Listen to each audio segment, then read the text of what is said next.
Company जिसको हम लोग को देखना था, क्योंकि इससे पहले हम खनिज संसाधन पढ़ रहे थे। इसमें हम देखेंगे south eastern coal field limited, इसको बोलते हैं SECL। भाई तो पूछता है सिंपल, इसका पूछा जाता है बार बार जो क्वेश्चन पूछता है वो इसका स्थापना दिवस। तो इसका स्थापना कब हुआ था SECL का? 1985 में। कब हुआ था? ये सेंट्रल गवर्नमेंट की कंपनी है ना, ये केंद्र सरकार की कंपनी है SECL, south eastern coalfield limited. इसकी फुल फॉर्म को पूछेगा या इसका स्थापना पूछता है तो स्थापना कब हुआ इसका? 1985 में। कब स्थापना हुआ? और स्थापना के कितने साल बाद भाई उत्पादन प्रारंभ कर दिया इसने? 2 साल बाद इसने उत्पादन प्रारंभ कर दिया।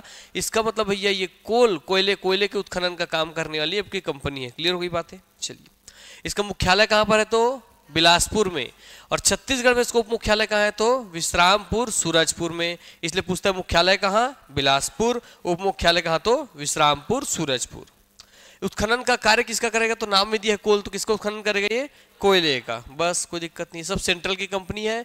अगला कंपनी जो आ जाएगा तो कोयले का उत्खनन हो गया, दूसरा कंपनी उत्खनन करेगा मेटल्स वाले का। तो देखेंगे national mineral development corporation NMDC। क्या है ना भैया फुल फॉर्म क्या NMDC का? National mineral development corporation. फिर से बोलो, नेशनल मिनरल डेवलपमेंट कॉर्पोरेशन। इसका मुख्यालय का NMDC का मेन मुख्यालय इंडिया का हैदराबाद का है, मुख्यालय हैदराबाद। और उप मुख्यालय कहाँ पे है इसका? दंतेवाड़ा में। उत्खनन कब से प्रारंभ किया इसने? 68 में। कहाँ से? किरंदुल से। तो 68, 80 और 88, किरंदुल, बचेली, बैलाडीला, 3 जगह इसको उत्खनन का कार्य चलता है, आप सबको पता ही है। तो सबसे पहले इसने कहाँ पे लगाया था अपने यूनिट? तो किरंदुल में। कहाँ लगाया था? किरंदुल में। कब लगाया था? 1968 में। इसके अलावा और 2 जगह उत्खनन कहाँ कहाँ कर रहा है? तो बचेली और बैलाडीला, है ना। चलिए, उत्खनन किसका करता है? तो ये लौह अयस्क का उत्खनन करता है। तो कोयले के लिए SECL, लोहे के लिए NMDC। अब आते हैं इसी के तर्ज पे ही, NMDC के तर्ज पे छत्तीसगढ़ बना है छत्तीसगढ़ मिनरल डेवलपमेंट कॉर्पोरेशन। क्या बना है आपका? Chhattisgarh mineral development corporation. जो भैया जैसे आपका करता है केंद्रीय स्तर पे या आपके राज्य स्तर की कंपनी बनाई गई थी। क्लियर हो गई बातें? जो छोटे मोटे खनिजों का उत्खनन करेगी। तो CMDC का गठन कब किया गया? तो याद रखिए, हमारे निर्माण वर्ष के 1 वर्ष बाद। कब गठन किया गया? 1 वर्ष बाद। राज्य स्थापना के 1 वर्ष बाद सन 2001 में। किस तारीख को? तो 7/6/1। क्या? 7/6/1। 7 में 6 जगह क्या बचेगा? 1। इसका मुख्यालय कहाँ है? रायपुर। कार्य क्या है इसका? तो खनिज आधारित उद्योगों की स्थापना में मध्यस्थता करना। तो इसका मेन काम क्या है? ये खनिज के ऊपर बेस्ड जो प्लांट्स है ना, steel plants, tin plants, aluminium plants, उनके भैया मदद करना, स्थापना करने में। क्योंकि कोई कंपनी अपने यहाँ कंपनी लगाएगी कब?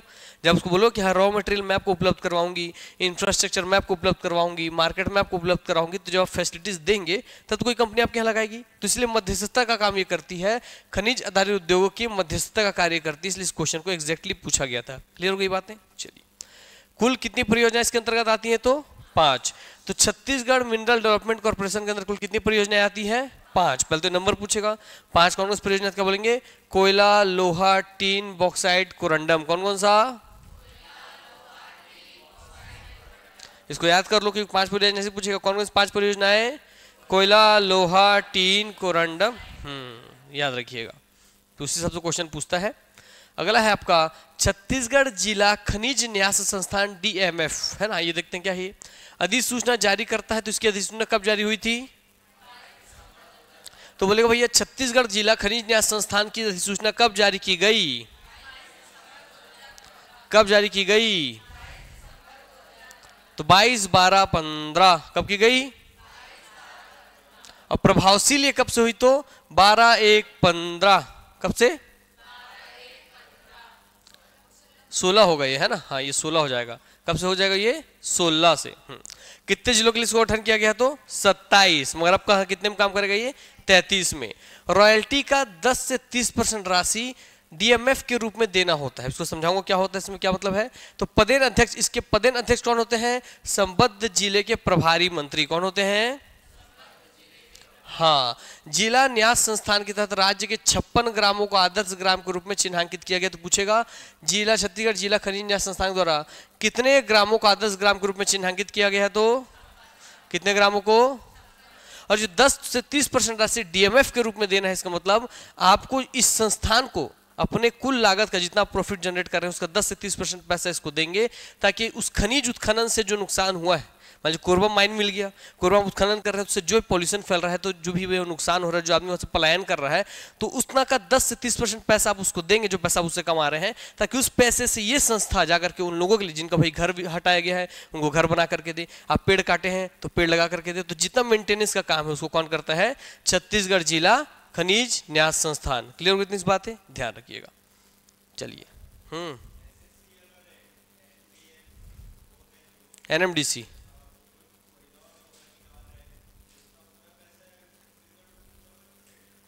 नहीं, दोनों में डिस्ट्रीब्यूट होता है, दोनों में, दोनों के पास पैसे के डिस्ट्रीब्यूशन का अलग अलग काम चलते रहता है। जैसे कि छत्तीसगढ़ टेंडर ले गया एनएमडीसी, जैसे कि आपको 3 खान पूरा एनएमडीसी ले लिया, तो एनएमडीसी पूरा लोहे देश में जितने भी खनिज मिनरल्स है ना, उस पर बड़े बड़े कुछ मुख्य खनिजों पे पूरा अधिकार किसका? सेंट्रल गवर्नमेंट का। तो सेंट्रल गवर्नमेंट खनिजों को निकालती है, तो जिस राज्य की जमीन से निकालती है उसको कुछ पैसा देती है उसका, बाकी पूरा अपना काम करती है, क्योंकि लागत वही लगा रही है सबूत खनन वगैरह पे। चलिए, वो छत्तीसगढ़, उसका प्योर छत्तीसगढ़ का है ना, कि सेंट्रल गवर्नमेंट कुछ चुनिंदा खनिज है उस पर बस अपना अधिकार है। जैसे अब आपके यहाँ कहीं भी भारत में यूरेनियम मिलेगा, उस पर राज्य कोई अधिकार नहीं है। यूरेनियम किसका अधिकार है? क्योंकि परमाणविक तत्व है, तो सेंट्रल गवर्नमेंट का। ठीक है,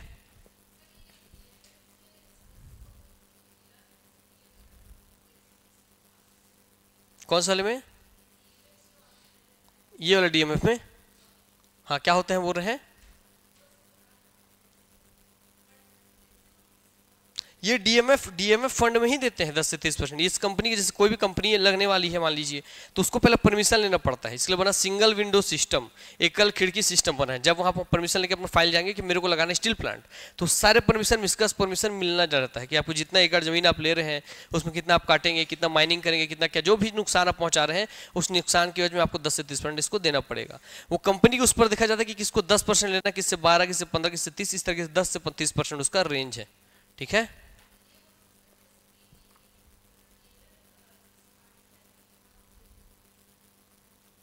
नहीं, जैसे आपके जो माइनिंग काम अगर जनजाति क्षेत्र में हो रही है तब जनजाति क्षेत्र करेगा। अब जैसे चूना का उत्खनन करना है, चूना प्लांट लगाना, तो कहाँ मैदानी क्षेत्र में, तो आदिम जाति को नहीं देंगे, ऐसा कुछ नहीं है। ये आपका समझिए कि स्वायत्त निकाय है जो स्वायत्त रूप में काम करती है। जो भी कंपनियां लगाएंगी, जो नुकसान पहुंचाएंगी, उनको भी रिकवरी करने के लिए इसको पैसा देना पड़ेगा। अच्छा, नहीं, जब जनजाति क्षेत्र आएगा ना तब उसमें आ जाएगा ये। चलिए अगला चलते हैं हम, आपका कौन सा? ऊर्जा संसाधन। कौन सा भैया अगला हमारा? ऊर्जा संसाधन। छत्तीसगढ़ में ऊर्जा का प्रमुख स्रोत क्या है? तो क्या है? तापीय ऊर्जा। और सिर्फ छत्तीसगढ़ में नहीं, पूरे भारत में ऊर्जा का प्रमुख स्रोत क्या है? तो तापीय ऊर्जा। तापीय ऊर्जा इन द सेंस कि हम जो ऊर्जा यानी कि इलेक्ट्रिसिटी पैदा करते हैं, उसके पीछे का मेन आधार क्या है? ताप। क्या है आधार? ताप। इसका मतलब कहीं ना कहीं आज भी किसी चीज को जला रहे हैं और उससे जो हीट निकल रही है उसकी वजह से भी आप बिजली पैदा कर रहे हैं। तो ताप ऊर्जा से आप क्या बना रहे हैं? विद्युत ऊर्जा। तो ताप ऊर्जा की वजह से भारत में सबसे ज्यादा बिजली पैदा की जाती है, और उस ताप को पैदा करने के लिए सबसे ज्यादा जलाया जाता है किसको? कोयला को। इसलिए भारत में सर्वाधिक जो बिजली पैदा हो रही है, इसलिए सबसे ज्यादा क्या चीज को जलाया जा रहा है? कोयला। इसलिए जहां भी कोयला प्रयोग होगा, जिस भी पावर प्लांट में, वो क्या हो जाएगा? तापीय विद्युत गृह। तो सर्वाधिक बिजली किसकी वजह से पैदा होती है? तापीय विद्युत गृहों की वजह से। किसकी वजह से? तो याद रखिएगा, थर्मल पावर प्लांट की वजह से पैदा होती है। ठीक है, तो छत्तीसगढ़ में ऊर्जा का प्रमुख स्रोत क्या है? तापीय ऊर्जा गृह। कौन है? तापीय ऊर्जा। छत्तीसगढ़ राज्य विद्युत मंडल का गठन कब किया गया था? 15 नवंबर सन 2000। कब किया गया था? तो इसको पूछे एग्जैक्टली छत्तीसगढ़ राज्य विद्युत मंडल का गठन कब हुआ? तो कब हुआ? तो एक लाइन से इतना और क्वेश्चन पूछा, हल्के मत लेना, ऐसी एक लाइन पूछ लेगा। छत्तीसगढ़ राज्य विद्युत मंडल कब गठन हुआ? कब गठन हुआ? छत्तीसगढ़ राज्य विद्युत मंडल की कुल विद्युत स्थापित क्षमता कितनी हो गई है? 2984.7 मेगावाट। कितनी हो गई है? तो छत्तीसगढ़ राज्य विद्युत मंडल की कुल विद्युत स्थापित क्षमता, इतनी स्थापित क्षमता कितनी है इसकी? तो 2984.7। मुंह जुबानी याद होनी चाहिए। कितना है डाटा इसका? हाँ, 2984.70। क्या बोलेंगे? हाँ, उस 2984.70 में देखिए अकेले तापीय ऊर्जा से कितना पैदा किया जाता है? 2840। कितना? 2840। तो हमारे पूरे छत्तीसगढ़ में सबसे प्रमुख सोर्स कौन हो जा रहा है? तापीय ऊर्जा। और पूरे भारत में भी क्या है? तापीय ऊर्जा ही। ठीक, तो भैया 2984.70 में से कितना आपका है तापीय ऊर्जा? 2840। कितना है? तो याद रखिएगा 2900 में से 2800 क्या है आपका? तापीय ऊर्जा के आसपास। क्लियर हो गई बातें? क्या बोलेंगे 2900 टोटल में कितना है, 2800 क्या केवल तापीय ऊर्जा है। सेकंड नंबर पर कौन है तो जलीय ऊर्जा, हाइड्रो पावर प्लांट पानी गिराकर पैदा कर रहे हैं, वो कितना है 138.70। कितना है? और भोरमदेव को सह जनरेशन मतलब भाई आपका कि वो इथेनॉल वगैरह से जो बनाते हैं, जो भूसा वूसा होता है ना, उसका क्या बोलते हैं, गन्ने का छिलका जब रस निकाल लिए सबके शक्कर कारखाना, तो उसका जो भूसी बना उस भूसी को जला करके हीट पैदा किए और उससे बिजली पैदा करते हैं। तो उससे कितना बिजली पैदा करते हैं 6 मेगावाट। कितना? 6 मेगावाट। जब इन तीनों को आप जोड़ देंगे तो आएगा कितना 2984.70। कितना जाएगा? हाँ तो यही पूछ रहा है भैया, बोलेगा कि टोटल क्षमता कितनी है। हाँ याद रहना चाहिए, बोलो कितना है उसमें। तापीय ऊर्जा कितनी है, कितनी है? जलीय ऊर्जा कितनी है, कितना है? इसमें पूरा 0.70 याद करना है, इसमें छोड़ना नहीं है। कितना है? और उसमें से भोरमदेव को जनरेशन कितना है, भोरमदेव सह जनरेशन, भोरमदेव सह उत्पादन 6 मेगावाट। तो 2984.70, 2840, 138.70, 6 मेगावाट। और बोलेगा भाई ये टोटल 100% है, तो उसमें कितना परसेंट 95.15%। कितना परसेंट? क्या चीज है? तापीय ऊर्जा। डिजिट में याद हो गया, परसेंटेज में तापीय ऊर्जा कितने परसेंट है 95-15। क्या बोलेंगे 95-15। क्या बोलेंगे 95-15। जलीय कितनी है 464। क्या बोलेंगे 464। 95-15 464 क्या बोलेंगे? हाँ ऐसे याद रखना, 95-15 464 कितना परसेंटेज में? हाँ एक बार अच्छे से ध्यान से देख लो, पूछूंगा इस डाटा को। 15 नवंबर सन 2000 और ये चारों डाटा।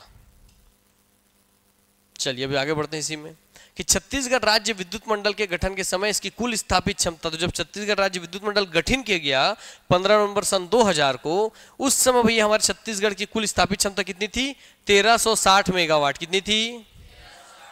जो अब कितनी हो गई है? हाँ याद रखिएगा। तो कितनी थी उस समय जब राज्य स्थापना हुआ, इसका मंडल की स्थापना किया गया तो 1360 मेगावाट। कितना था? जो कि अक्टूबर 2022 की स्थिति में 119% वृद्धि के साथ कितनी हो गई है 2984.70। तो जब राज्य स्थापना हुआ तब कितनी थी भैया हमारे पास मेगावाट क्षमता? अब कितने परसेंट बढ़ गई है? 2022 तक कितने परसेंट बढ़ गई है और कितनी हो गई है? ठीक, तो परसेंटेज पूछ लेगा कितने परसेंट वृद्धि हो गई इतने सालों के अंतर्गत। चलिए तो 22 सालों में हम लोग 119% वृद्धि किए हैं। छत्तीसगढ़ में प्रथम ताप विद्युत संयंत्र कहां लगाया गया था? तो कोरबा पूर्व 1। क्या 1 याद होना चाहिए, कोरबा पूर्व 1 है 2 है 3 इसलिए बोलिए 1 याद होना चाहिए। कहां पे लगाया गया सबसे पहले? कोरबा पूर्व 1। तो छत्तीसगढ़ में प्रथम ताप विद्युत संयंत्र कहां लगाया गया था? कोरबा पूर्व 1 के नाम से लगाया गया था। कब लगाया गया था? 1958 में लगाया गया था। किसकी सहायता से लगाया गया था? अमेरिका व जापान के सहयोग से लगाया गया था। किसकी सहायता से? यस। तो पूछेगा भाई छत्तीसगढ़ में सबसे पहले कहां पर ताप विद्युत संयंत्र स्थापित किया गया? किसकी सहायता से किया गया? कब किया गया? हाँ, डॉक्टर श्यामा प्रसाद मुखर्जी ताप विद्युत गृह कोरबा पूर्व की स्थापना वर्ष 2007 में हुई। तो याद रखेंगे स से श्यामा प्रसाद मुखर्जी, स से 7। क्या बोलेंगे? और ये किस दिशा में है? कोरबा पूर्व में। ये किस में है? यस। जिसकी कुल स्थापित क्षमता कितनी है? तो 250 मेगावाट की 2 यूनिट है। कितनी? 250 मेगावाट की 2 यूनिट, टोटल 500 मेगावाट। तो श्यामा प्रसाद मुखर्जी की कुल क्षमता कितनी है?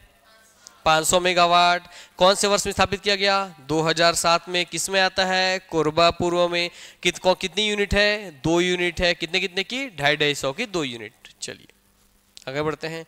अटल बिहारी वाजपेयी ताप विद्युत गृह मड़वा तेंदुभाटा। क्लियर हो गई बातें? तो उसको एग्जैक्टली नाम से पूछता है कि अटल बिहारी वाजपेयी ताप विद्युत गृह मड़वा तेंदुभाटा कहां पर है? तो इसको या तो अटल बिहारी वाजपेयी ताप विद्युत गृह बोलेगा या मड़वा तेंदुभाटा ताप विद्युत गृह करके देता है, दोनों उसी का नाम है। क्लियर हो गई बातें?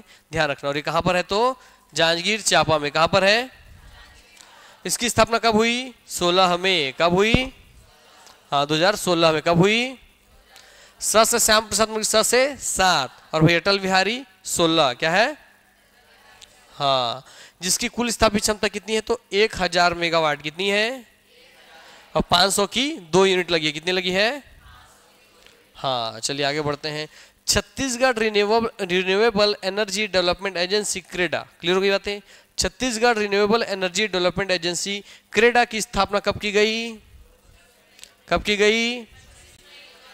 कब की गई? कब की गई? और कहाँ पे है मुख्यालय उसका? यह नवीनीकृत, क्योंकि लिखे रिन्यूएबल एनर्जी है ना, पहले लिखते रिन्यूएबल एनर्जी नवीनीकृत ऊर्जा स्रोतों या गैर पारंपरिक ऊर्जा स्रोतों के बेहतर दोहन के क्षेत्र में कार्य करता है। इससे कुल मिलाकर के मुद्दे काम क्या करेगा? सौर ऊर्जा से क्या पैदा करेगा? बिजली पैदा करेगा। इसलिए जितना भी आप ऊर्जा पार्क देखते हैं, जो रायपुर में है, जो बिलासपुर में, जो हमारे यहाँ भी है राजकीय नगर में एनर्जी पार्क, उसका संचालन कौन करता है? तो क्रेडा। कौन करता है? क्रेडा। और वहाँ क्या किया जाता है? इतना सोलर पैनल लगाया जाता है कि दिन भर में सूर्य उसको एब्जॉर्ब करता है, बैटरी में स्टोर होता है और पूरे शाम से रात तक उसी से ही वो लाइट जलते हैं। तो ये भाई लोगों में इंस्पिरेशन देने के लिए इसका मेन काम है, इसलिए वो एनर्जी पार्क आपको सिखाने के लिए, ट्रेनिंग देने के लिए सब चीज बनाता है। बाकी इसका मेन काम क्या है? रिन्यूएबल एनर्जी सोर्स को क्या करना? वही उसको बेहतर दोहन उपलब्ध करवाना। क्लियर हो गई बातें? तो ध्यान रखिएगा, छत्तीसगढ़ में नवीनीकृत ऊर्जा स्रोत के लिए कौन सी एजेंसी है? क्रेडा है। उसका स्थापना कब हुआ था? याद रखिएगा, ठीक है। चलिए, क्रेडा के द्वारा रायपुर में गैर पारंपरिक ऊर्जा स्रोत, गैर परंपरागत मतलब हम परंपरागत मतलब जो पुराने समय से हम लोग पीढ़ी दर पीढ़ी यूज करते रहे, कोयला जला रहे हैं हम लोग, लकड़ी जला रहे हैं, सब पुराने समय से हम लोग यूज कर रहे हैं, पेट्रोलियम गैस वो जला रहे हैं, तेल जला रहे हैं, तो सब क्या हो गए? सब परंपरागत संसाधन हो गए, लकड़ी जलाना, कोयला जलाना। इसका काम क्या है? गैर परंपरागत ऊर्जा स्रोतों को बढ़ावा देना, है ना। जैसे भैया पवन ऊर्जा से बिजली पैदा कीजिए, सौर ऊर्जा से बिजली पैदा कीजिए, टाइडल एनर्जी से, भूतापीय ऊर्जा से क्या कीजिए आप? बिजली पैदा कीजिए। इसलिए इन सबको प्रमोट करने का काम करता है। तो ये लिखा देखिए, क्रेडा के द्वारा रायपुर में गैर पारंपरिक ऊर्जा स्रोत की जानकारी देने के लिए ऊर्जा पार्क स्थापित किया गया है। क्लियर हो गई बातें? तो ऐसी बिलासपुर में कर दिया गया है। तो ध्यान रखिए, कहाँ का ऊर्जा पार्क बनाया है? रायपुर और बिलासपुर। कौन बनाया है? क्रेडा। छत्तीसगढ़ में पवन ऊर्जा संयंत्र की प्रथम इकाई वर्ष 1991 में बालोद में लगाई गई थी, जो कि अब वहीं मौजूद ही है। क्लियर हो गई बातें? क्योंकि ये केवल एक प्रोटोटाइप के तरीके से प्रायोगिक तौर पर इसका उपयोग किया गया था, मगर वर्तमान में कार्यरत नहीं है। तो और फिर भी पूछ लेगा कि छत्तीसगढ़ में पवन ऊर्जा संयंत्र की प्रथम इकाई किस वर्ष लगाई गई थी? किस वर्ष में? किस वर्ष में? कहां पर? कहां पर? याद रखिएगा। चलिए आगे बढ़ते हैं। रेलवे का सबसे बड़ा, सब करंट अफेयर डाटा है जो पढ़ रहे हो आप लोग, ये सब यहाँ से करंट अफेयर डाटा, इसलिए करंट अफेयर अपडेट रखना। इसमें इसी से जुड़ा फिर बहुत सारा करंट अफेयर आगे जो एग्जाम ऐसे ही पूछेगा फट से। रेलवे का सबसे बड़ा सोलर प्लांट कहाँ पर लगाया जा रहा है? चरोदा भिलाई में स्थापित किया जाएगा। कहाँ पर? तो छत्तीसगढ़ में रेलवे द्वारा किस स्थान पर सबसे बड़ा, रेलवे का सबसे बड़ा सोलर प्लांट लगाया जा रहा है? तो चरोदा भिलाई में। कहाँ पर? वो चरोदा भिलाई के पूरे स्टेशन जो उसको पूरे ऊपर के पैनल को किसके सोलर पैनल से ढक देगा, ताकि स्टेशन का पूरा बिजली किससे पैदा हो जाए? सौर ऊर्जा से। क्लियर हो गई बातें? इसलिए पूछेगा भैया कि छत्तीसगढ़ में रेलवे का सबसे बड़ा सोलर प्लांट कहाँ पे लगाया जा रहा है? तो रेलवे बोलेगा तभी चरोदा भिलाई लेना है, अन्यथा भैया सबसे बड़ा सोलर प्लांट का अलग आंसर है। अभी करंट अफेयर पढ़ोगे तो पता चल जाएगा, ठीक है। इसलिए नया करंट अफेयर आ रहा है, दो फॉर्मेट में आ रहा है, एक इंडिया नेशनल इंटरनेशनल और एक आज छत्तीसगढ़ अलग से। दोनों फॉर्मेट को अच्छे से पढ़ लेना। क्लियर हो गई बातें? भरपूर क्वेश्चन बनेगा, प्रूफ रीडिंग का काम चल रहा है, आज मैं सबमिट भी कर दूंगा, तो बहुत अच्छे से आप लोगों को 5 जनवरी तक उपलब्ध हो जाएगा। उसको रट लेना पूरा, जितने क्वेश्चन आप पढ़ रहे हो खनिज वनिज से, सबसे क्वेश्चन उसी से आ जाएगा, सारा क्वेश्चन उसी से कवर हो जाएगा। इसलिए करंट अफेयर पढ़ के ही रहना। आओ।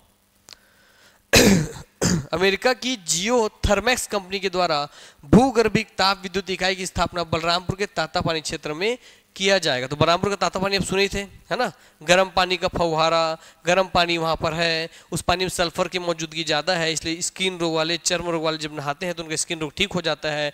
लोग घूमने जाते हैं तो भाई पोटली में चना डाल के, अंडा डाल के उबालते भी हैं, उसको खाते भी हैं, सब चीजें बात की बात है। मेन बोल रहा कि अगर वहां भूमि के अंदर जो ताप है उसी ताप से पानी खोल रही है, तो जब उस ताप से पानी खोल सकती है तो वहाँ पे ऐसा मैकेनिज्म लगाइए कि उस भूमि के ताप को बढ़ा दीजिए और उस पानी को उबाल दीजिए और उबाल के आपको भाप बना लीजिए। भाप को भी एकदम प्रेशर से पंप में भेजिए, पंप से टरबाइन घुमाइए, टरबाइन से साफ जनरेटर घुमाइए, जनरेटर से बिजली पैदा कीजिए। तो यही बोल रहे हैं। इसमें कौन सी कंपनी का मदद ले रहे हैं? तो जियो थर्मैक्स का। किसका? और कहाँ की कंपनी है वो? आज समझ लो आप लोग बिजली कैसे पैदा होती है, थोड़ा सा बता दे रहा हूँ मैं, उसको ध्यान रखिएगा। बिजली ऐसे ही पैदा होती है, बस अलग अलग चीजों से हमको तापमान लेना होता है।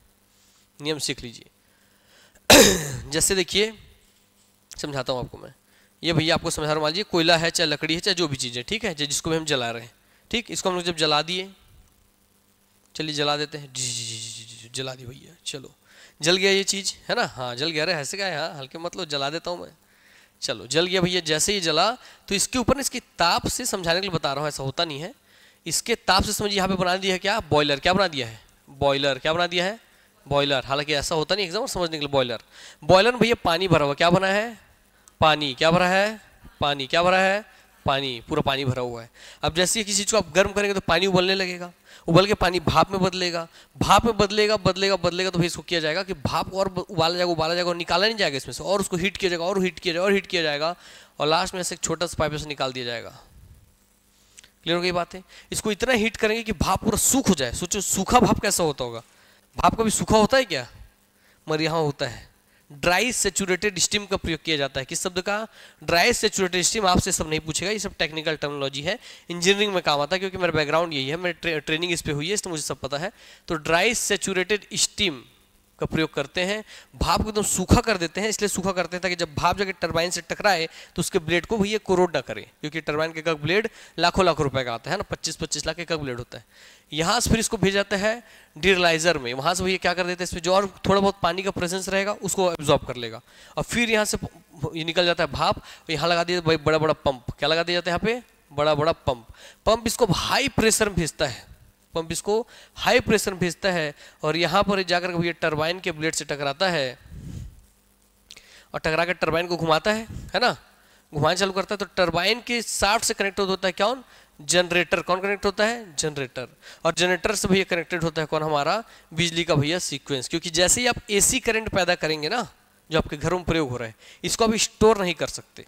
आप लोग सिर्फ बिजली पैदा होकर बैटरी में तो हम स्टोर करते हैं, बेटा इतना बिजली स्टोर ही नहीं कर सकते ना, जितना इतना सारा बैटरी कहाँ लगाओगे जितना बिजली पैदा हो रहा है।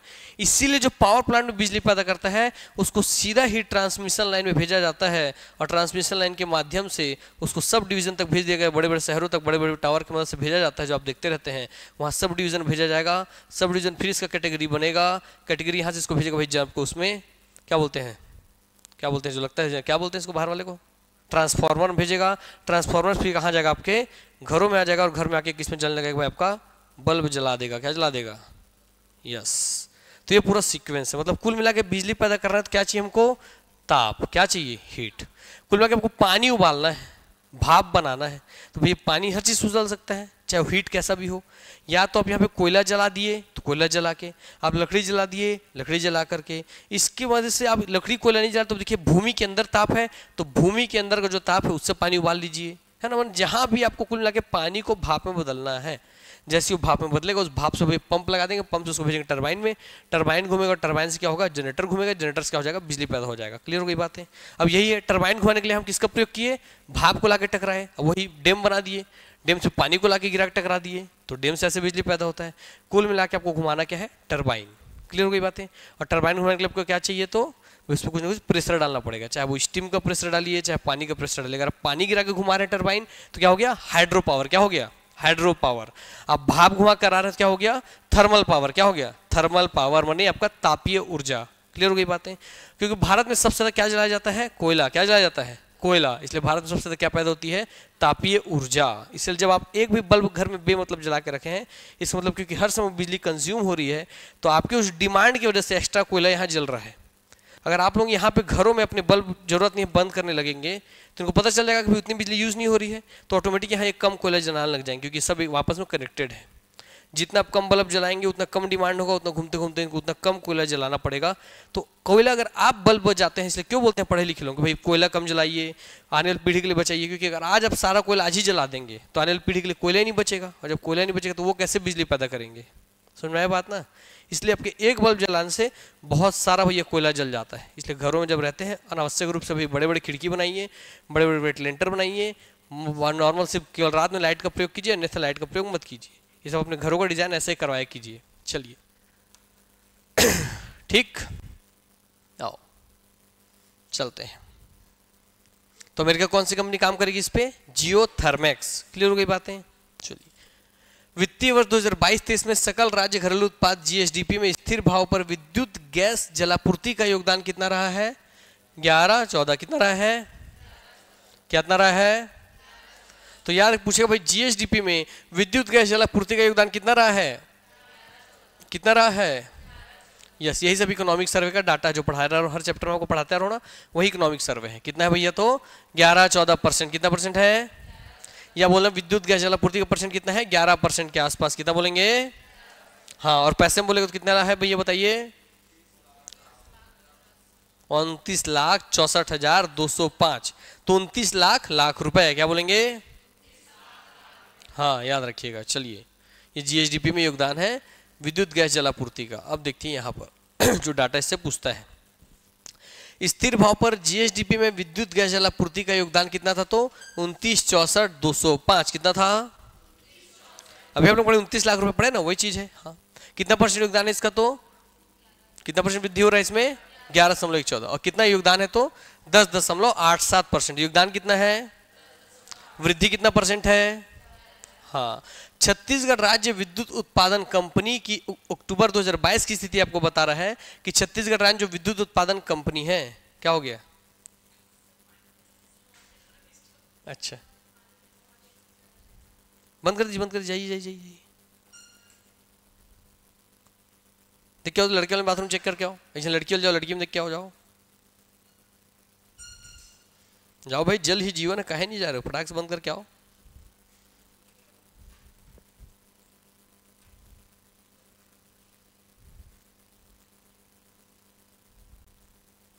कहाँ चालू था? अपने में चालू था? भर गया है? आपके इधर चालू था क्या? लड़की लोगों से गलती? ओ माय गॉड, अभी मैं तारीफ करने वाला था कि लड़के लोग ही गधे होते हैं ऐसा करके, उल्टा हो गया। मगर क्या मैं महिला सशक्तिकरण को बढ़ावा देता हूं ना, इसलिए।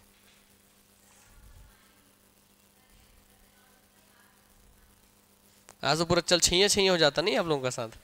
चलो, थैंक यू भाई बंद करने के लिए। ध्यान रखा कीजिए भाई, जो भी जाते हैं बाथरूम नल बंद कर दिया कीजिए, गलती हो जाता है कई बार, दिमाग कहीं और रहता है। तो चलिए, तो स्थिर भाव पर कितना? हाँ, इसमें आ जाते हैं। छत्तीसगढ़ राज्य विद्युत उत्पादन कंपनी है ना, इसकी तापीय विद्युत क्षमता कितने पढ़े भाई आप लोग? 2840। जलीय वाला 138.70 और अन्य सह उत्पादन 6 मेगावाट। चलिए, कुल विद्युत उत्पादन कितना हम लोग करते हैं? 2984.70। राज्य गठन के समय कितना था? तो 1360 मेगावाट।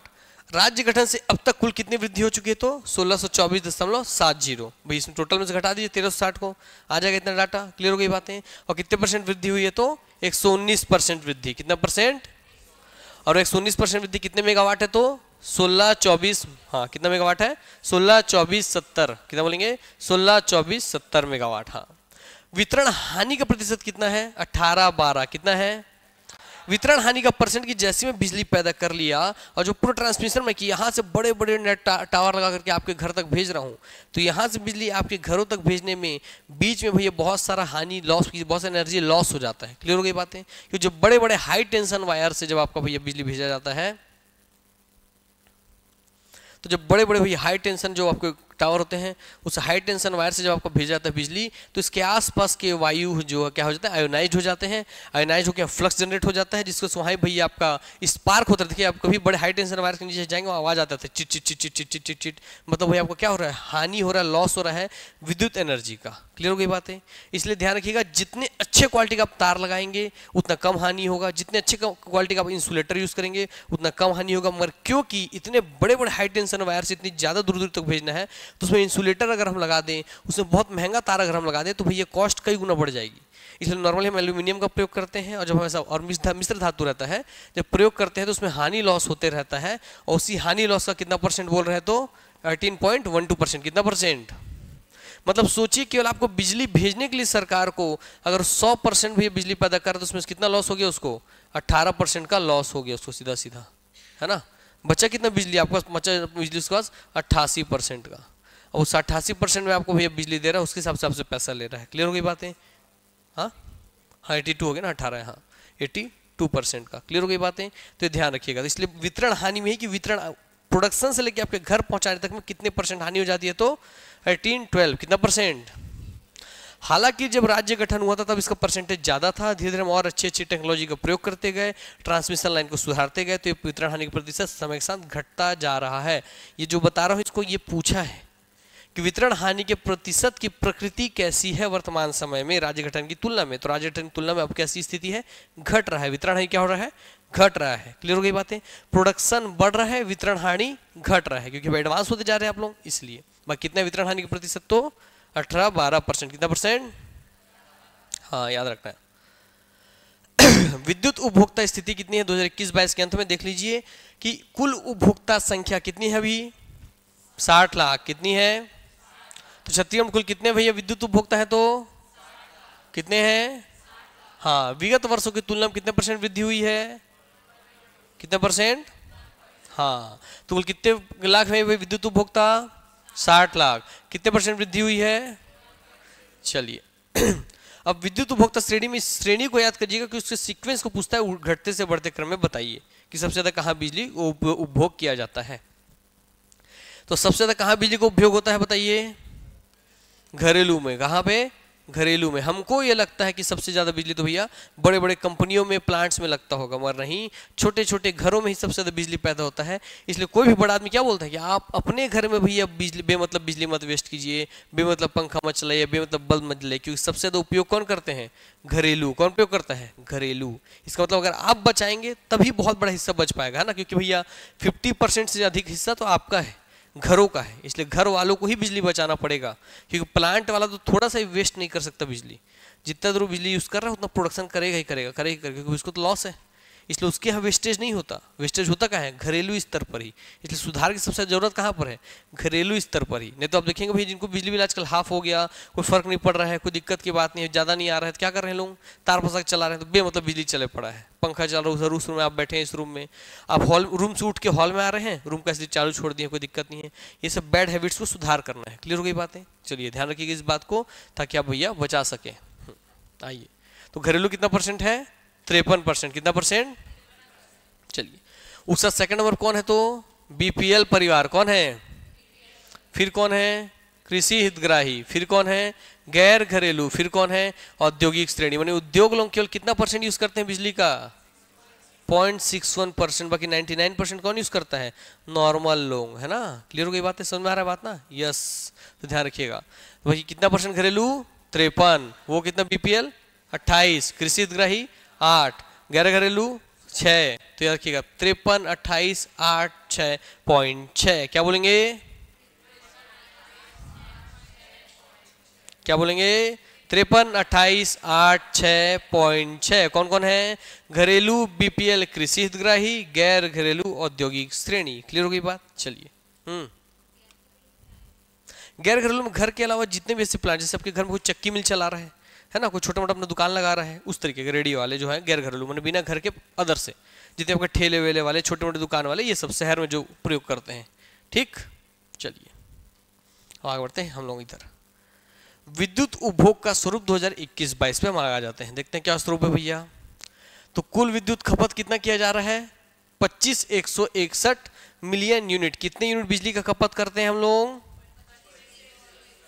तो 25,000 मिलियन यूनिट। क्या बोलेंगे, तो कितने मिलियन यूनिट हम लोग विद्युत खपत करते हैं, कितना यूनिट, हाँ याद रखना। और विगत वर्ष की तुलना में इसमें कितने प्रतिशत वृद्धि हुई है यूनिट खपत में, कितने परसेंट, हाँ विद्युत उपभोग श्रेणी में यूनिट के अनुसार अब ये परसेंट है। क्लियर हो गया, वो मेगावाट में था, ये हो गया आपको यूनिट के अनुसार। तो यूनिट में सबसे ज्यादा यूनिट कहाँ पर खपत हो रहा है, कहाँ पर खपत हो रहा है, कहाँ पर, औद्योगिक क्षेत्र। तो देखिए यूनिट सबसे ज्यादा जलाते हैं, क्योंकि भाई घर में तो कम यूनिट का बिजली बिल आता है, मगर उद्योगों में ज्यादा यूनिट का बिजली बिल आता है। क्लियर हो गई बातें। तो सबसे ज्यादा बिजली यूनिट कहाँ पर खत्म होता है, औद्योगिक में, सेकंड नंबर पे घरेलू में, फिर कहाँ पर, कृषि में, फिर कहाँ पर, गैर घरेलू, फिर कहाँ, सार्वजनिक उपभोग। जैसे आपको भाई जो भी लाइट वगैरह, स्ट्रीट लाइट वगैरह जो लगता है ना सरकार का, सरकारी पंप, सरकारी लाइट, वो सब आगे सार्वजनिक उपभोग वाले में। ठीक है, बस स्टैंड पर लाइट जलना, रेलवे स्टेशन लाइट जलना, ऐसा जो भी पब्लिक प्लेस है जहाँ लाइट जल रहा है उसमें यूनिट खपत होगा, वो सब चीजें आ जाएंगी उस पर। तो एक बार यूनिट में याद रखिएगा कि सबसे ज्यादा भाई कौन यूनिट यूज करता है, तो औद्योगिक क्षेत्र, फिर उसके बाद घरेलू, फिर कृषि, फिर गैर घरेलू, फिर सार्वजनिक। इसको भी सीक्वेंस याद कर लीजिए एक बार, सीक्वेंस को पूछेगा ऐसे ही। कौन कौन है इसमें, औद्योगिक, घरेलू, कृषि, गैर घरेलू, सार्वजनिक। तो औद्योगिक घरेलू कृषि घर घरेलू सार्वजनिक, क्या बोलेंगे? क्लियर हो गई बातें? तो मिलियन यूनिट में इसको याद रखना। तो दोनों का एक बार ध्यान से देखो तो आपको जो अंतर है इसको ध्यान दीजिएगा, ठीक। वहाँ लास्ट में औद्योगिक श्रेणी था, वो इधर पहले आ गया है, बाकी भी सेकंड नंबर घरेलू है ही है। यहाँ कृषि भी, कृषि के गैर घरेलू घरेलू हो गया, यहाँ कृषि का कृषि आ गया है, गैर घरेलू हो गया और सार्वजनिक वाले में आ गया है। क्लियर हो गई बात? चलिए, तो सीक्वेंस याद रखिएगा, औद्योगिक घरेलू, कृषि घर घरेलू, सार्वजनिक उपभोग, है ना। चलो, हाई पूछता है छत्तीसगढ़ सोलर एनर्जी पॉलिसी कब से किस वर्ष तक लागू है? किस से किस वर्ष तक चल रही है? तो छत्तीसगढ़ सौर नीति किस से किस वर्ष के लिए है? याद रखना, इसको पूछता है, इसके सिर्फ इसी वर्ष को पूछा एग्जाम में, कब से कब तक है? तो छत्तीसगढ़ सौर नीति, छत्तीसगढ़ सौर नीति, छत्तीसगढ़ सौर नीति याद रखेंगे। और Chhattisgarh state renewable energy development agency कौन है आपका? इसका फुल फॉर्म क्या है? तो क्रेडा। कौन है ये? क्रेडा। तो उसका लोगो वगैरह देख लीजिए आप लोग, पवन चक्की का लोगो है, ऊपर सूर्य का लोगो है, नीचे जल का लोगो है। ध्यान रखना है ना, कभी आने वाले टाइम में लोगों से क्वेश्चन पूछ लेते हैं। नीचे क्या दिख रहा है आपको? हाइड्रो पावर से बिजली पैदा करेगा, ऊपर भैया सूर्य से बिजली पैदा करेगा, पवन चक्की के बीच में पवन से बिजली पैदा करेगा, इस तरीके से। क्लियर? तो भैया क्या क्या ले लिया है? जलवायु और जमीन, सब आपका कैसा है? Renewable energy. केंद्रीय विद्युत उपक्रम आप देख लेते हैं कि आपके यहाँ जब राज्य में आप बिजली पैदा कर रहे हैं, है ना, 2984.70, तो कौन कितना बिजली पैदा करता है देख लेते हैं। क्लियर हो गई बातें? आइए देखते हैं कि भैया एनटीपीसी जमनीपाली कोरबा, तो एनटीपीसी जमनीपाली जो कोरबा में है ना, कोरबा के जमनीपाली में जो एनटीपीसी है वो कितना बिजली पैदा करता है? तो 2600 मेगावाट। कितना बिजली पैदा करता है? कितना मेगावाट? और किसकी तकनीकी यहाँ उपयोग हो रही है? तो किसने अपनी टेक्नोलॉजिकल हेल्प की थी? किसने की थी? ये पूछता है कि एनटीपीसी जमनीपाली कोरबा में किसने भी तकनीकी सहयोग दिया है, तो किसकी सहायता से प्लांट लगाया गया? तो याद रखेंगे। अब आते हैं इस पे कि स्थापना कब हुई जमनीपाली कोरबा की? 78 में। कब? 78 में। उत्पादन कब चालू हुआ? 83 में। तो 78 5 83, क्या बोलेंगे? उत्पादन कब चालू किया? उत्पादन। स्थापना कब हुआ? और जब 1978 चलता तब कौन सी पंचवर्षीय योजना चल रही थी? कौन सी चल रही थी? तो बोलेगा भैया किस पंचवर्षीय योजना के समय जमनीपाली कोरबा के एनटीपीसी की स्थापना किया गया? तो किस पंचवर्षीय योजना में? तो 5वीं पंचवर्षीय योजना में 1978 में 83 में प्रोडक्शन चालू किया, जर्मनी ने सहायता किया, 2600 मेगावाट बिजली पैदा करता है। ये सब चीजें कंप्लीट हो गई। क्लियर हो गई बात इतना? चलो, यह केंद्र सरकार के अधीन सार्वजनिक उपक्रम, पहले बता दिया, एनटीपीसी हो, एससीसीएल सब किसके अधीन है? केंद्र सरकार के अंतर्गत। इस संयंत्र का काम क्या है? कोयला कोरबा से एवं पानी की, हाँ, एनटीपीसी जमनीपाली कोरबा को भैया कोयला कहाँ से मिलता है? तो कोरबा से ही मिल जाता है। और पानी कहाँ से मिलता है? हसदेव बांगो डैम से कोरबा में इसकी आपूर्ति की जाती है। क्लियर हो गई बातें? तो इस कंपनी को पानी कहाँ से दिया जाता है? हसदेव बांगो डैम से। कहाँ से? और कोयला कहाँ से दिया जाता है? कोरबा से ही। कहाँ दिया जाता है? कोयला से ही। तो देखिए कोयला जला रहे हैं यहाँ पर। यस, गुपचुप वाले भैया मत बजाओ। चलो, अगला कौन है? एनटीपीसी भाई कोरबा देख लीजिए, जमनीपाली। अब एनटीपीसी कौन देखेंगे हम लोग? हाँ, कहाँ देखेंगे? सीपत बिलासपुर। अगली बार ये एनटीपीसी सीपत बिलासपुर, उसी सीक्वेंस में दिमाग बैठाते चलना। पहले वाला क्या था? 78 5 83, 5वीं पंचवर्षीय योजना 2600 मेगावाट, है ना। इधर बढ़ते हैं। नामकरण राजीव गांधी ताप विद्युत संयंत्र, तो एनटीपीसी सीपत बिलासपुर का क्या नामकरण कर दिया गया है? क्या नाम कर दिया गया है? स्थापना कब हुआ? उत्पादन कब चालू हुआ? तो वो 78 5 83, ये 2 6 8, वहाँ 5 साल, यहाँ 6 साल जोड़ना है। ठीक, क्लियर हो गई बातें? तो 78 5 83 2 6 8, क्या बोलोगे? तो कोरबा में 78 5 83 और बिलासपुर में क्या? 2 6 8 दिमाग में रख लेना है। कुल क्षमता इसकी कितनी है? तो 2980 मेगावाट। कितनी है? हाँ, यह केंद्र सरकार के अधीन सार्वजनिक उपक्रम है। यह सुपर क्रिटिकल बॉयलर तकनीक पर आधारित देश का पहला संयंत्र है। इसको बार बार अभी तक पूछते आ रहा है ना, कि छत्तीसगढ़ में कहां पर सुपर क्रिटिकल बॉयलर तकनीक का प्रयोग किया जाता है? कहां पर? तो एनटीपीसी सीपत बिलासपुर वाले में। और ये देश का ऐसा पहला संयंत्र है जहां सुपर क्रिटिकल बॉयलर टेक्नोलॉजी का उपयोग कर रहे हैं। क्लियर हो गई इस बात? ध्यान रखिएगा। इस, हाँ, जैसे बताया ना बॉयलर वाला, तो उसी में सुपर क्रिटिकल बॉयलर, मतलब बॉयलर में ही पानी को इतना उबाल दे रहे हैं कि बहुत नियरेस्ट पहुंच जा रहा है टेम्परेचर उसका, बहुत हाई टेम्परेचर को स्टीम बन जा रहा है। ठीक है, चलिए, क्योंकि बहुत ज़्यादा हीट पैदा करना, इसका मतलब आप उस बॉयलर को जब बहुत ज़्यादा हीट भेजेंगे तो नॉर्मल बॉयलर क्या होता है? डैमेज हो जाता है। इसका बॉयलर इतना हाई टेक्नोलॉजी का है कि बहुत सारा हीट एक साथ एब्जॉर्ब करता है और पानी को उबालते रहेगा, उबाल के भाप बनाते ही रहेगा। तो बहुत ज़्यादा हीट वो झेल पाता है, इसलिए नाम ही दे दिया है सुपर क्रिटिकल बॉयलर, इसलिए बॉयलर का टेक्नोलॉजी है वो, ठीक है। क्योंकि आगे तो फिर कॉमन चीज़ें हैं, फिर वही पंप, वही डिटेलाइजर, फिर आपको वही टर्बाइन, वही सब जनरेटर सब वैसी है। इस संयंत्र को कोयला कोरबा से, इसको कहाँ से मिलता है कोयला, तो कोरबा से, और जल हसदेव बांगो बांध कोरबा से आपूर्ति की जाती है। क्लियर हो गई बातें। तो इसको भी कहाँ से देते हैं, कोयला कोरबा से ही, और जल कहाँ से देते हैं, इसको भी हसदेव बांगो डैम से ही देते हैं। क्लियर। चलिए, यह 800 मेगावाट का अल्ट्रा सुपर क्रिटिकल टेक्नोलॉजी पर आधारित विद्युत संयंत्र स्थापित किया गया है। तो इसकी क्षमता कितनी है, क्षमता 2980, और इसमें कितने क्षमता का मेगावाट का भैया अल्ट्रा सुपर क्रिटिकल बोर्ड लगाया है, 800 मेगावाट का। क्लियर हो गई इतनी इस बात, ध्यान रखिएगा।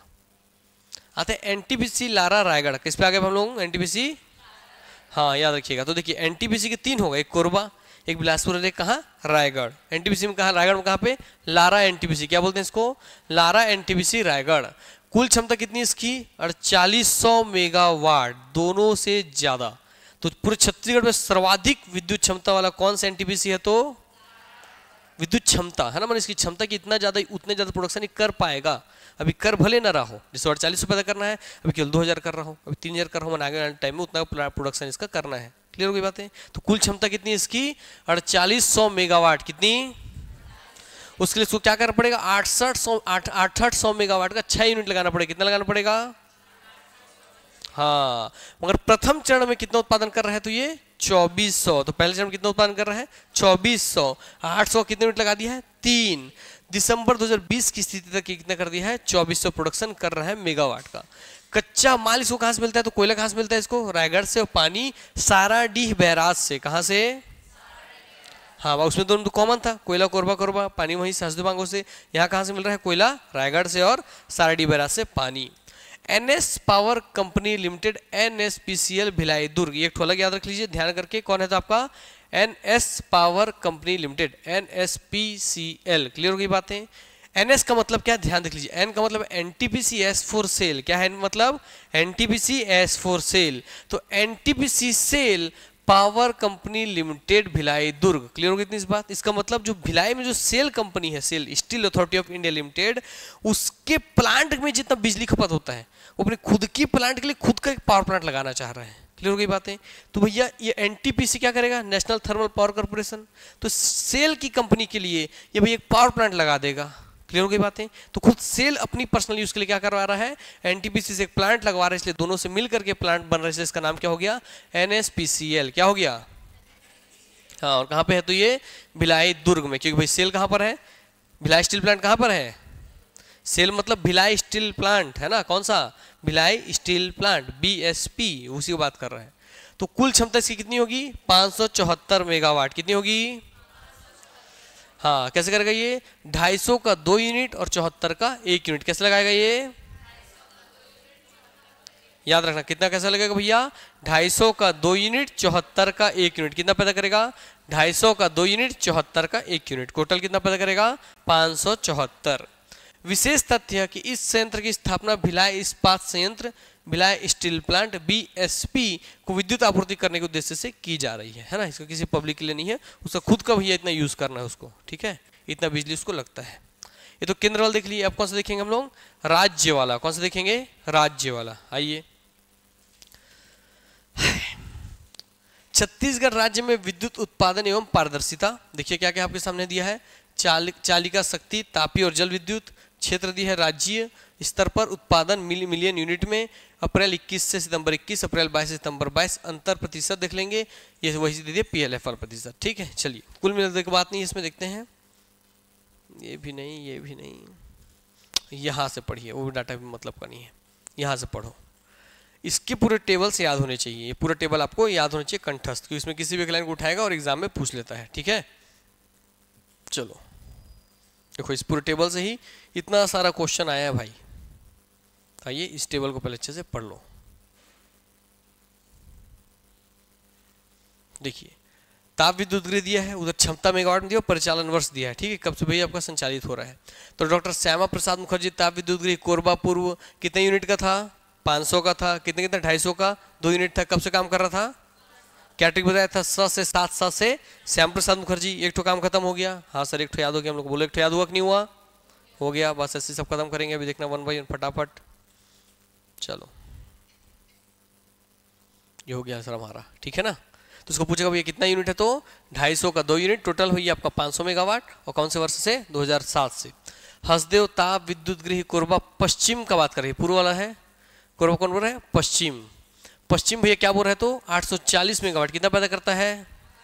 तो कोरबा पूर्व में जो श्यामा प्रसाद मुखर्जी कितना पैदा कर रहे हैं, वो 500। तो पूर्व में 500, पश्चिम में 840। क्या बोलोगे? पूर्व में 500, पश्चिम में 840। क्या बोलोगे? तो 840 कैसे पता कर रहा है कि 210 का कितने यूनिट लगा दिया है? 4 यूनिट। कितना लगा दिया है? कितने का? हाँ। और कब से कार्य थे, तो 83 से 86। क्या बोलेंगे? तो भैया हसदेव ताप विद्युत गृह कोरबा पश्चिम कब से काम कर रहा है, तो 83 से 86। कब से? हाँ, तो पश्चिम 86, ऐसा ना चच्ची करके दोनों मारा है ना, तो क्या बोलेंगे? पश्चिम 86। बोलो क्या बोलोगे? पश्चिम 86। हाँ ऐसी टंग मरन जी, क्या बोलेंगे? पश्चिम 86। तो 83 से 86 हो गया अभी। अब कोरबा पश्चिम हो गया, मगर कोरबा के पश्चिम का विस्तार करना है, तो कोरबा पश्चिम विस्तार संयंत्र। अगला कौन हो गया? कोरबा पश्चिम विस्तार संयंत्र। इसका भी क्षमता कितना है? 500 मेगावाट। कितना है? और कितना? एक ही 500 यूनिट का लगा रहा है। कितना लगा दिया है? एक ही यूनिट लगा दिया है 500 मेगावाट का। और कब से काम है ये, तो बोलना 83 में कोरबा पश्चिम, 13 में कोरबा विस्तार। क्या बोलेंगे? पश्चिम विस्तार। क्या बोलेंगे? 83 में पश्चिम, 13 में विस्तार। क्या बोलेंगे? है ना, तो पश्चिम 83, विस्तार 13। तो 83 का 3, 13 का 3, याद रखा 83 13। तो पश्चिम क्या क्या रखोगे? 83 13। क्या रखोगे? 83 13। 83 में भैया कितने यूनिट है? 840, 210 का 4, और इधर कितने हैं? 500 का 1। होगी इतनी बातें याद रखना। 83 13। चलो ये भी हो गया हमारा 500 का 1, 83 13, 83 13 याद रखना। अटल बिहारी वाजपेयी ताप विद्युत गृह या मड़वा ताप विद्युत गृह जांजगीर चांपा कितना मेगावाट पड़े थे पीछे हम लोग? 1000 मेगावाट, 500 को 2 यूनिट। कब से? 16 से। क्या बोले थे? क्या बोले थे? 2016 से। ये भी याद हम लोगों को है ना पहले से ही। चलो आगे बढ़ते हैं। ये तो गया हमारा भाई ताप विद्युत गृह में, ठीक। तो ताप विद्युत गृह में हम लोग कितना ताप विद्युत से कितना पैदा कर रहे थे? कुल ताप विद्युत की क्षमता हमारा कितना मेगावाट था? 2840 मेगावाट। तो 2840 कैसे पैदा हो रहा है पूरा आपके सामने लिख करके दे दिया है, ठीक। पहले क्या देखे? 2984.70 है, उसमें 2840 क्या है? ताप है। तो 2840 फिर कैसे कैसे है ये आपके सामने दे दिया है, दिमाग में एक बार बैठा लीजिए। पूर्व में क्या बोल रहे हैं? 500, पश्चिम में 840, पश्चिम विस्तार में 500, को जांजगीर चांपा वाला 1000। जोड़ के देख लीजिए इसको एक बार, है ना। 1000, 2000 और 2840 हो गया। क्लियर हो गई बातें? तो अब बता देंगे पूरा 2840 कैसे कैसे पैदा हो रहा है ना। चलो ध्यान रखना। अगला है जल विद्युत से। जल से भैया कहाँ कहाँ बिजली पैदा होता है? जल से कितना बिजली हम लोग पैदा कर रहे थे? 138.70। कितना बिजली पैदा करना था? ठीक है, उतना बिजली पैदा करेंगे। देखिएगा 138 में से अकेले 120। कितना? 138 में से अकेले 120। कितना? 120। तो 138 को तोड़ना कैसे? ध्यान रखिएगा। 120 प्लस 10। क्या बोलोगे? 120 प्लस 10 कितना? 130। क्या बोलोगे? 120 प्लस 10 प्लस 7 1.70। कैसे तोड़ोगे? ठीक है, तो 120 10 30 7 27 1 28 दशमलव, तो 120 10 30 7 37 38.70 होगी इतना बात। तो अब देखिए 120 कहाँ, 10 कहाँ, 7 कहाँ, ये कहाँ। तो 120 मेगावाट की अकेली जल विद्युत क्षमता कौन पैदा करता है? हसदेव बांगो। कौन? मिनी माता हसदेव बांगो जल विद्युत गृह। कौन? मिनी माता हसदेव बांगो। कितना बिजली पैदा करता है? 120 मेगावाट। कैसे? 40 मेगावाट का 3 यूनिट है। कितना है? मतलब भैया 3 टरबाइन लगा के रखा हुआ है। क्लियर हो गई बातें? कितना है तो भैया 40 मेगावाट का 3 यूनिट, ठीक। चलो आगे देखते हैं। कब से कार्य रहता है? तो वो 94-95 से। कब से? 94-95 से। कब से? 94-95 से, ठीक है। तो यहाँ 83 से 3, 83 से 13 देखे थे, 94 से 4 देखना है। क्लियर हो गई बातें? तो अगला 4 बातें हैं। 4 में 10 जल विद्युत गृह गंगरेल। तो कौन है भैया अगला डेम? कौन सा है? गंगरेल डेम धमतरी। कौन अगला? कितना मेगावाट पैदा करता है? कितना मेगावाट? 10। और कितना? 2.5 यूनिट मेगावाट का 4 यूनिट। कितना? हाँ याद रख लेना, ऊपर वाले में 3 यूनिट, नीचे वाले में 4 यूनिट, 120, यहाँ आपका भैया 10 मेगावाट हो गया। वो आपका 94 भैया 2004 से। अगला भैया जल विद्युत गृह सीकासार, कौन है अगला? जल विद्युत गृह सीकासार, कौन है अगला? जल विद्युत गृह सीकासार, कौन है अगला? सीकासार। यहाँ कितना होता है? 7 मेगावाट 3.5 का 2 यूनिट। कितना बोलेंगे? 7 मेगावाट 3.5 का 2 यूनिट। रखेंगे सीकासार 6, क्या बोलेंगे? तो सीकासार 6 याद नहीं रहेगा, क्या बोला? छीकाछार 6, क्या बोलोगे? अब याद रहेगा ना, क्या बोलेंगे? छीकाछार 6, क्या बोलेंगे? अब याद रहेगा, ठीक है? अच्छा अच्छा से करके बना लेना। अगला चलेगा लघु जल विद्युत गृह कोरबा पश्चिम। तो कोरबा पश्चिम में हम लोग हीट पैदा करते हैं, ताप वाला, और कोरबा पश्चिम में क्या पैदा हो रहा है? जल वाला भी। क्लियर हो गई बातें? तो लघु जल विद्युत गृह कोरबा पश्चिम में कितना पैदा करते हैं? 0.85 का 2 यूनिट लगाकर कितना पैदा कर रहे हैं? 1.70 मेगावाट। कितना पैदा कर रहे हैं? ठीक, तो बताइए भैया, पहले इसको ध्यान दीजिए एक बार।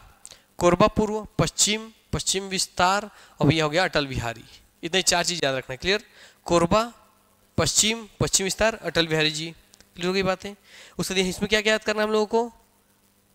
बोलो। मिनी माता हसदेव बांगो, गंगरेल, सीकासार और कोरबा पश्चिम जल।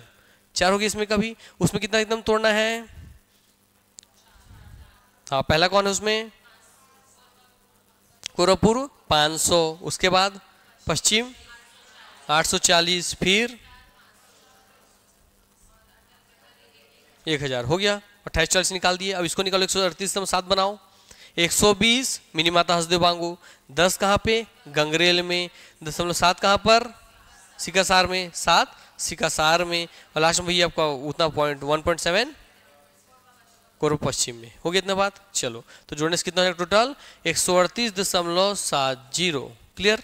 याद रहेगा अब ये एग्जैक्टली। इसमें कुछ भी पूछ सकता है, कितना यूनिट है, कितने का यूनिट है, कितना यूनिट है, सब पूछ लेगा। तो ये याद रहेगा, नंबर याद रहेगा तो ऑटोमेटिक सब निकल जाएगा, है ना? याद रखना।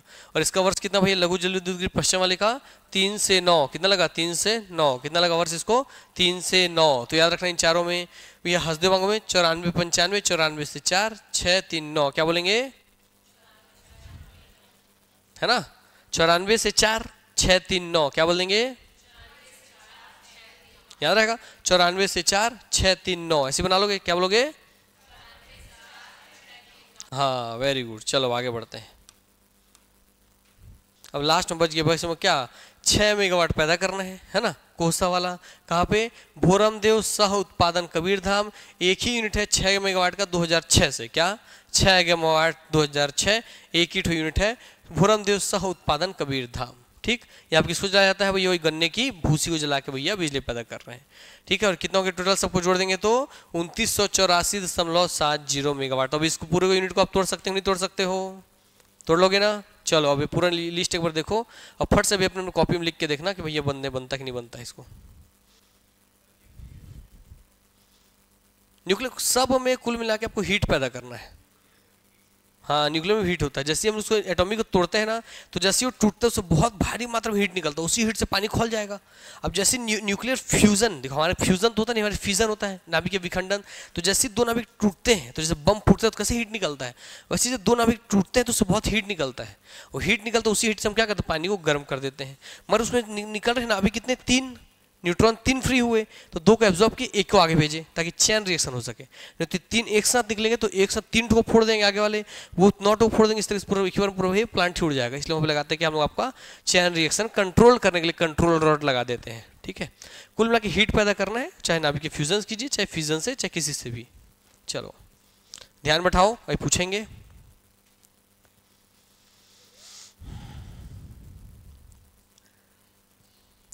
स से श्याम प्रसाद मुखर्जी, स से 7, 83 13 16,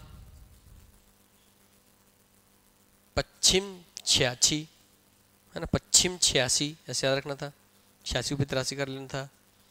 विस्तार 13, विस्तार 13, विस्तार 13। अटल बिहारी वाजपेयी 16 है, दिक्कत ही नहीं है। 94 4 6 3 9, और हो गया सिंपल 6 6। हो गया याद? याद करो फटाक से, देखो हो गया?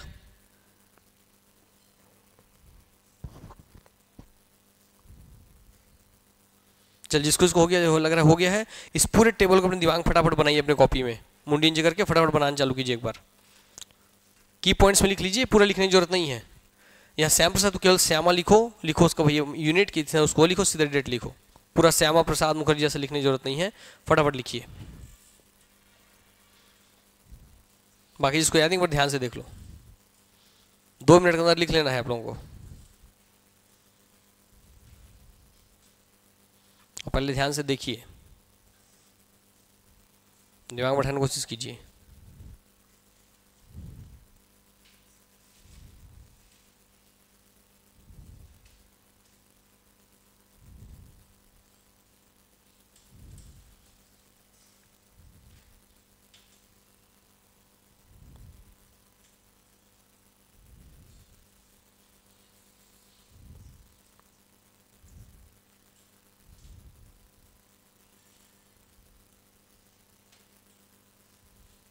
अलग अलग सबको देखोगे तो सर चकराएगा, लिख नहीं पाओगे।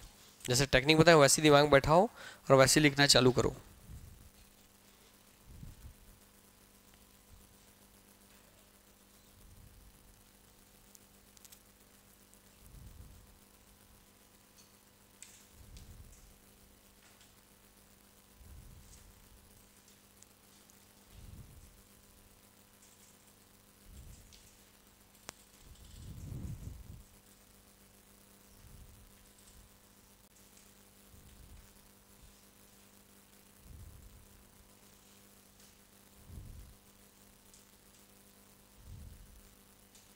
और याद रखना छत्तीसगढ़ में सबसे पुराना कौन है, तो कोरबा पूर्व वन ना, 1958 का, क्योंकि यही है उसका, सब बाकी पुराना है इसके बाद है ना।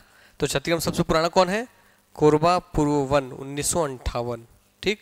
क्योंकि इसके अलावा जो पूरा लिस्ट आप देख रहे हो अभी, और वो बंद हो चुका है ना। अब जो लिस्ट देखो उससे पुराना कोई नहीं है, देख लीजिए लिस्ट एक बार, उससे पुराना कोई नहीं है, देखिए। बाकी 83 चालू है ना अपना डेट, है ना। तो सबसे पुराना कौन है, कोरबा पूर्व वन, जो कि बंद हो चुका है। और भी बहुत कुछ बंद हो चुका है, कोरबा 2 भी बंद हो गया, कोरबा 3 भी बंद हो गया। ये जो बचा कुचा है वो आप देख रहे हैं, जो भी एक्टिव है। तो पूछेगा सबसे पहले कहाँ बिजली पैदा की जाती थी, कोरबा पूर्व वन 1958।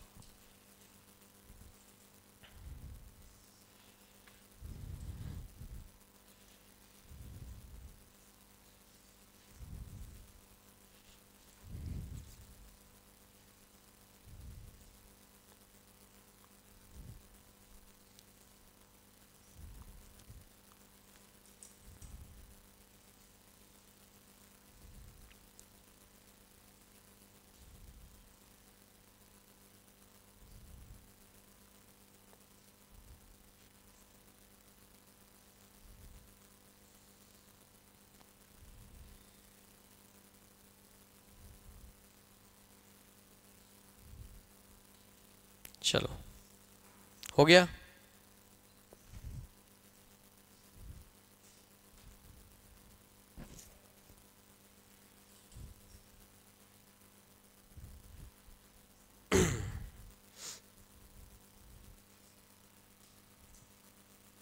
एक मिनट का समय है बस, फिर टाइम खत्म।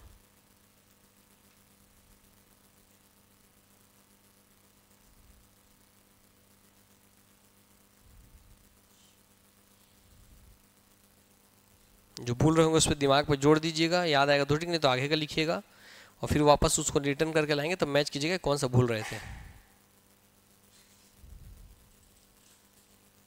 हो गया। इतना सारा जगह छोड़ो, कोना में कहाँ बैठ रहे थे हो आप। हाँ ये भी सही है, आंखों को बचाया जा रहा है। हो गया, हो गया। छुपा रुस्तम, चलो अब एक बार मैच कर लो किसका कहाँ छूट रहा है, एक नज़र देखो और उसको अलग से ध्यान दे करके लिखो।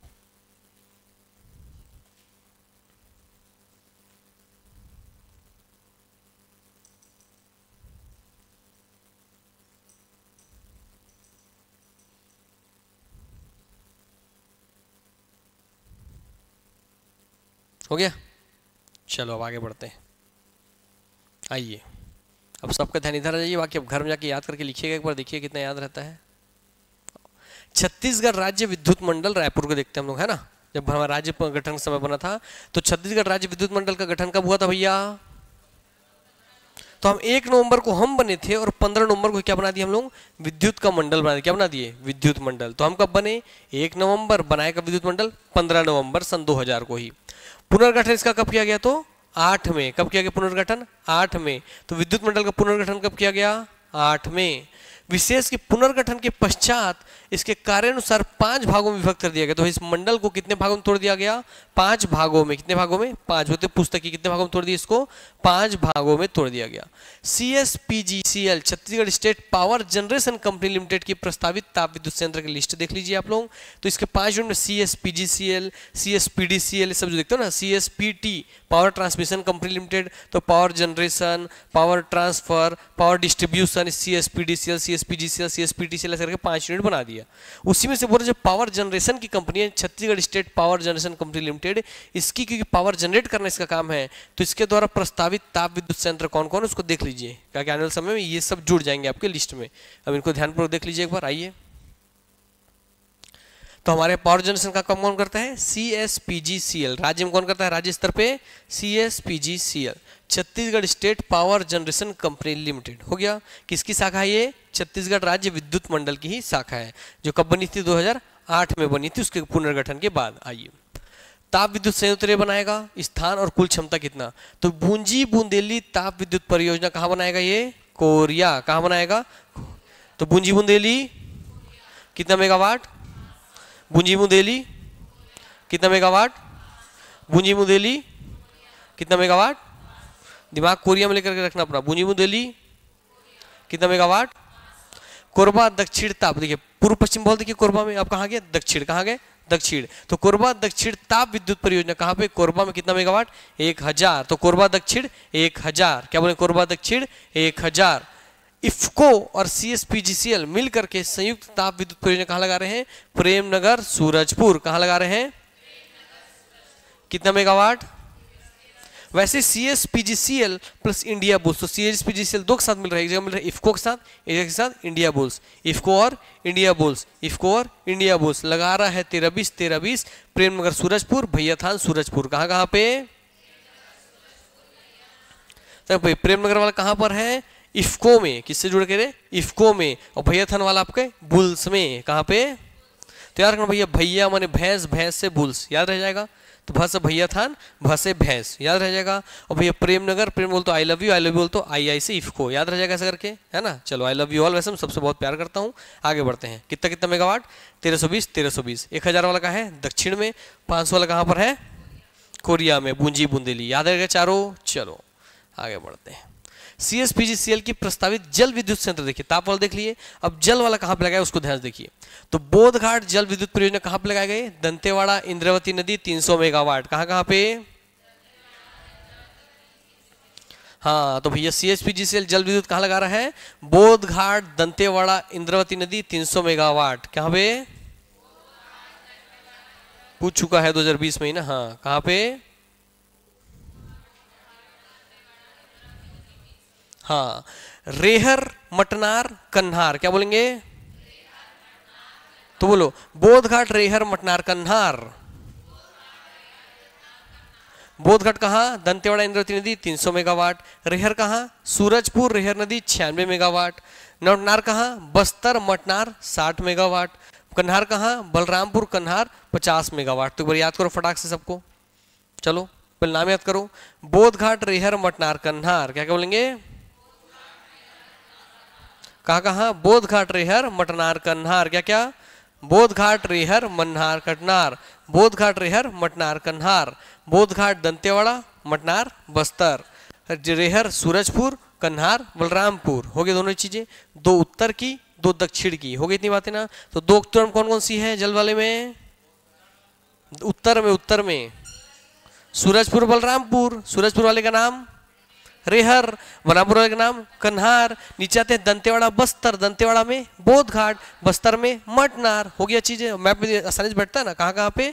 सूरजपुर में रेहर, सूरजपुर में रेहर, बलरामपुर में कन्हार, सूरजपुर में रेहर, बलरामपुर में कन्हार, दंतेवाड़ा में बोधघाट, बस्तर में मटनार। इतना हो गया, जगह खत्म, नाम खत्म, नदी भी खत्म। आइए बस्तर वाला कहाँ गया हमारा भैया, बोधघाट तो इंद्रावती नदी पर ही है, रेहर रेहर पे ही है, कन्हार कन्हार पे ही है, मटनार किस पे, मटनार पे ही। तो नाम तो याद खत्म हो गया, ये खत्म हो गया, ये खत्म हो गया, ये खत्म हो गया, बस मेगावाट याद करना है। तो मेगावाट याद कर लो। चलो फिर से ऊपर देखो, बताओ सूरजपुर बलरामपुर ले रहे थे, तो सूरजपुर रेहर वाला कितना दिख रहा है आपको, 96, उसको बताओ 96, सूरजपुर 96, सूरजपुर 96, सूरजपुर 96, कन्हार कितना दिख रहा है 50, कन्हार 50, तो 96 50, 96 50, 96 50, क्लियर हो गया। तो रेहर कितना 96, कन्हार कितना 50, रेहर कितना 96, कन्हार कितना 50। अब बोधघाट बताओ, बोधघाट दंतेवाड़ा 300, बोधघाट दंतेवाड़ा 300, और मटनार, बोधघाट 300, मटनार 60। तो ऊपर क्या है 96 50 360, 96 50 360, क्लियर हो गई इस बात। 300 कौन है, बोधघाट, मटनार कितना 60, 96 कौन है, रेहर, 50 कौन, कन्हार। हो गया इतना बात। चलो आगे बढ़ते हैं। अब छत्तीसगढ़ नवीनीकृत ऊर्जा विकास प्राधिकरण की स्थापना की गई है, Chhattisgarh renewable energy development agency CREDA. इसकी गठन वर्ष कौन सी थी, तो क्रेडा का गठन कब हुआ, क्रेडा का गठन कब हुआ, क्रेडा का गठन, तो इंग्लिश में नाम तो जान रहे हो, Chhattisgarh renewable energy development agency, Hindi में नाम क्या है, छत्तीसगढ़ नवीनीकृत ऊर्जा विकास प्राधिकरण। कार्य इसका क्या है, नवीनीकृत ऊर्जा स्रोतों की बेहतर दोहन और स्थापना करना, इसका नाम ही वही है भाई, उसका काम ही वही होगा ना, नवीनीकृत ऊर्जा स्रोत का संसाधन करेगा। विशेष क्रेडा द्वारा छत्तीसगढ़ के पहुंच विहीन क्षेत्रों में सौर ऊर्जा को प्रोत्साहित किया जा रहा है। जैसे भाई कोई गांव है जहां बिजली की तार नहीं पहुंचा, तो वहाँ क्या करता है, जाता है उस गांव में ले खंभा गाड़ देगा, खंभा में क्या लगेगा, सोलर प्लेट लगा देगा, उसी प्लेट से उसके घर वाले को लाइट दे देगा। इसलिए इसका काम क्या है, पहुंच विहीन क्षेत्रों में सौर ऊर्जा को प्रोत्साहित करना। क्या काम इसका, हाँ याद रखिए सब विशेष। हाँ अब आते हैं बायोमास ऊर्जा पर। ठीक, आइए बायोमास ऊर्जा, भूरमदेव सहकारी शक्कर कारखाना रामेपुर कवर्धा में गन्ने के खोई पर आधारित 6 मेगावाट बिजली पैदा की जा रही थी, जो आप दूध के देखे थे है ना, छिलका जला करके उसका। कबीरधाम जिला स्थित सरदार वल्लभ भाई पटेल सहकारी शक्कर कारखाना में कितना मेगावाट पैदा किया जाएगा, 14 मेगावाट। तो भैया अभी इसमें कितना, भूरमदेव कितना किया जा रहा है, 6 मेगावाट, सरदार वल्लभ भाई पटेल में कितना किया जाएगा। तो पूछता है भूरमदेव वाला कहाँ है, तो बोलेंगे रामेपुर कवर्धा। क्या बोलते हैं, तो भूरमदेव वाला कहाँ पर है, रामेपुर कवर्धा में। और ये भैया कबीरधाम जिला में स्थित सरदार वल्लभ भाई पटेल में कितना पैदा किया जाएगा, 14 मेगावाट। धमतरी में धान की भूसी पर आधारित संयंत्र भी लगाया जाएगा। वहाँ धान की भूसी, धान निकलता है तो धान की भूसी जला की हीट पैदा करेंगे। तो कहाँ पे धान की भूसी वाला संयंत्र लगेगा, धमतरी में। तो ध से धान की भूसी, ध से धमतरी। चलो ये सब काम कौन करवाएगा भैया, Chhattisgarh state renewable energy source agency करवाएगी। हालांकि सब भूसी वाला ये काम नहीं कराएगा, वो सौर ताप वाला काम कराएगा। अब आपको आ गया कौन सा टॉपिक आज, उद्योग। कौन सा आ गया, उद्योग। चलो वैसे उद्योग तो आज हो नहीं पाएगा,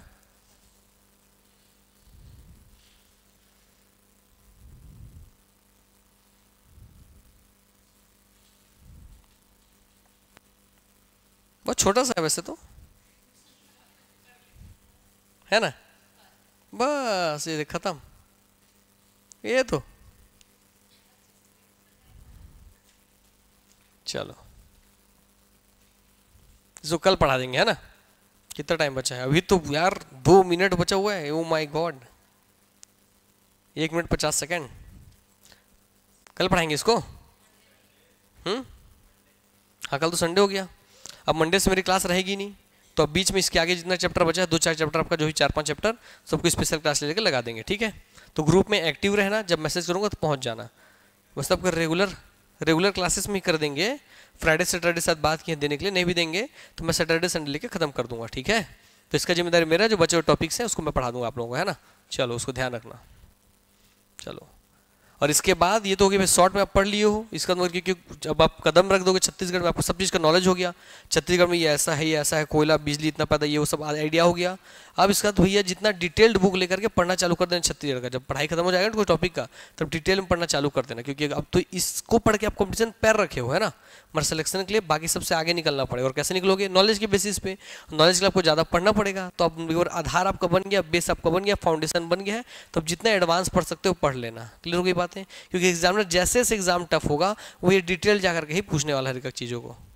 हाँ डिटेल बुक लेना, डिटेल जैसे अभी रिवीजन बुक एक तो पढ़ रहे हो ना, इससे आपका फाउंडेशन बन गया। अब जैसे अर्जुना की 3 बुक आ रही है छत्तीसगढ़ को लेकर डिटेल्ड बुक, वो ले सकते हैं, है ना, वो ले सकते हैं 3 बुक को, उसमें फिर एक पूरा खत्म कीजिए, पूरा ज्योग्राफी बुक अलग खत्म कीजिए, पूरा इकोनॉमिक वाला जनजाति वाला अलग खत्म कीजिए, फिर पंचायती राज अलग खत्म कीजिए, ऐसे कर सकते हैं। या फिर पूरा केवल जनजाति का एक बुक अलग से ले लीजिए किसी राइटर का, उसका फिर कला संस्कृति का अलग बुक ले लीजिए, इतिहास का अलग बुक ले लीजिए, ऐसे करके पढ़ना पड़ेगा। ठीक है, सिलेक्शन के लिए फाउंडेशन बनने के बाद वैसे ही पढ़ना है, मैं आज से बता रहा हूँ। ये कभी मत सोचना कि इतना पढ़ के पोस्ट नौकरी मिलेगा, इससे आपका केवल फाउंडेशन बेस तैयार हुआ है। हाँ, ये क्या बाकी बच्चों तुलना में जो कंपटीशन में कभी तैयारी किए नहीं है उन सबसे बहुत आगे हो गए, मगर पोस्ट यहाँ निकलती है 100, 150, 200, 300, तो उस नंबर में नहीं आ पाओगे, है ना। उसके लिए क्योंकि एग्जाम टफ नहीं है, आपके एग्जाम देने जो कैंडिडेट है आपके जो साथी, उन लोग टफ कर दिए एग्जाम को। ठीक है, हाँ पूर्णिमा, हाँ बता दूंगा। ठीक, चलो मिलते हैं नेक्स्ट क्लास में, धन्यवाद।